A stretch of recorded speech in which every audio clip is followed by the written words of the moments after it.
Nothing makes me as angry in politics as this issue of climate change or global warming. And let me say this, I'm not a denier. If scientists say the Earth has warmed a degree or two in the last 100 years, then I guess it has. Don't care.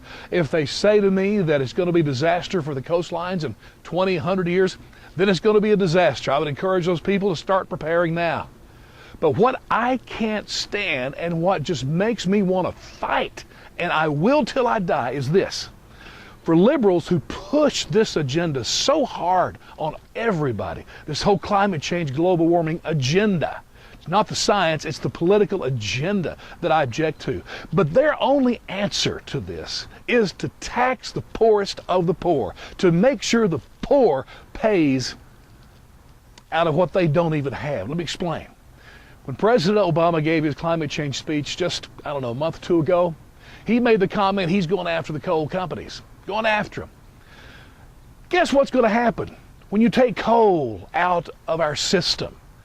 Utility prices are going to rise. He's also going to put a tax, or maybe not a tax, but a fine for the carbon-producing utility companies, which again is going to be passed on to every single person in higher utility bills. By the way, I live in Illinois, which is the most Democrat liberal state there is, and over 50% of our source for energy comes from coal.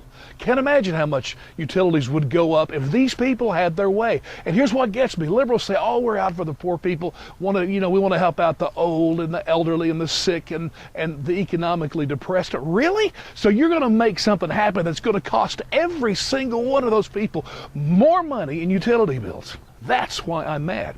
Or one of my favorites is the gasoline prices.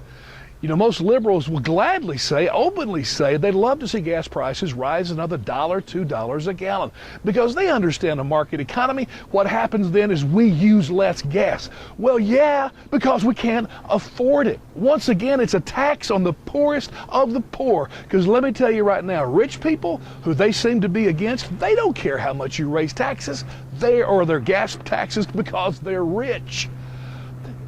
It's the poor people that can't afford it. And yes, they'll stop driving because they won't be able to afford it. That's why I'm mad. Now let me tell you this, to all liberals, all you climate change activists, you figure out a way to deal with the rising temperatures or whatever we need to deal with. Figure out a way that does not cost the poorest of the poor, and maybe we'll begin to listen. That's why I'm so mad.